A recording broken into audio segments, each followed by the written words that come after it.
what a bloodbath this was in the end of this episode of just Parasite. Just Shimada versus Shinichi. What a way to end the conflict, and it ended on such a sour note for both of them. And I feel like this episode just showed how fucked up, and it's like, yo, we ain't taking this Parasite shit no more. We've got to deal with this. Like, the feds are even getting deal into this whole situation right now with these parasites. And I've got to say, when Shimada actually got acid on his face in the first bit of this episode with Murano's friend, and it seems like, you know, they can actually still be inflicted by humans as well. It's just that, you know, it's all made of flesh. It's all made of their organs and stuff. There is that main organism on top of their heads. So the best way probably to deal with this is like by throwing acid and stuff like that. Or, as they said, you've got to destroy the heart, or, you know, you've got to take out the actual head. So what they're going to have to do, I imagine from now on, like, if there's going to be the humans actually fighting back, then they're going to have to either, you know, get more of this sort of acid stuff and spray it all over them, or, you know, as what they did, which I'll talk about later, some very sly shit they're going to do and take care of these parasites.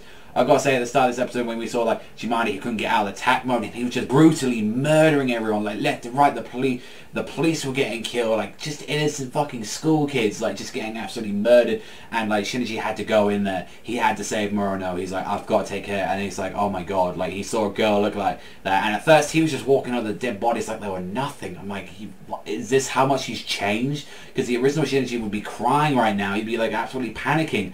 And from what we saw, it was finally until we saw that girl that looked like Murano that he finally realized, you know, he snapped back into it. He's feeling that pain right now. He's like, I can't lose this woman. I love her. Like, I can't lose her. And I'm thinking, yeah, this is what he needed. He's like saying to Miki that his heart is, you know, it's hurting. It's dirty. And it's not just physically hurting as well, which, because, you know, with this whole heart shit fucked up, it's mentally as well, because he's finally feeling, you know, his mind and his heart are breaking. It's like, this isn't him. This isn't who he's supposed to be. And I like it that Miki is seemingly returning to normal as well, saying, you know, commenting, you're saying some weird shit, you know, saying like your heart's hurting and all that. He's like, oh no, you're fine, because he was panicking the fuck out. He was like screaming and stuff, and I was like, I really feel the Shinichi. And I was thinking, like, throughout this whole episode, is this when Murano's going to die? Please, no. Please, this might be the thing that wakes him up and all that. And I'm glad that she was still alive. She was there, like, with the two other guys there panicking. And they were calling Shinichi a monster, saying, oh, let's get out of there, because he's so calm about it. And it's like, they got killed, and it was like, I love that he was just tried, and he went all the way out to rescue Murano, and I was like, yeah, let's get out of there right now. Even jumping out of the building, like, you know, just saving her. And I like it that, you know, they're literally, you know, patched up together now. It seems like she still knows there's something up with him, but she knows, you know, deep down, she generally cares for her. I mean, you know, he really loves this girl, like, and I'm pretty sure she loves him too, and that's what I really liked about this episode. Now Shinichi going up to the top of the building, literally trying to take out Shimada, literally transforming his arm into like some monster claw of some sort, and then literally just grabbing it and throwing it right at her and taking the heart out. And it just felt very sad just looking at Shimada then, when he was just like there just saying, it's me, like he was like really did want, you know, to coexist. I feel like he did want to coexist with everyone, but, you know, circumstances, like, everyone just started going at him, so it makes you wonder, who is the true monster right now? Like, is it humanity, like, just pretty much picking on these, like, monsters right now? I mean, as well, like, they're the ones eating humans, so there's a really big question out there. But I don't know, the ending of the episode, a little bit more slow and all that, but it's much needed. It was talking about the feds and all that, like, working their way, saying, like, okay, this is how a parasite works, and they were, like,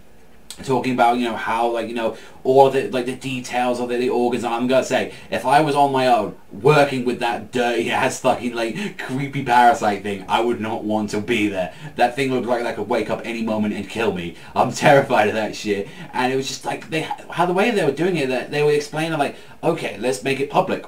No, like, that would scare everyone. Okay, they found a very slick way to introduce it, and they found out a very good way. If the parasite, you rip a little bit of its hair out, then you'll notice that it'll actually regenerate and stuff, and it'll start wiggling around because it's a small cell. And this is what makes me worried about Shinichi right now, if this could actually make up for him as well, because this is the thing though, is you take off the hair like that, then you'll notice, you know, it starts wiggling around, and say, okay, that's a parasite, that's a part of itself. But the thing is that Shinichi wasn't connected by the head or anything. It was connected by the arm. So it makes me wonder, you know, with any hair or something, you can take a nose hair, you can just take a hair off your head, but probably the hairs from your balls as well. Like, you could take any freaking hair you want. But so I'm a little bit concerned because they made it like a little fad. So I'm worried about Shinichi right now. If this is going to make him, you know, into a new, you know, crazy sort of situation that's going to be happening right now.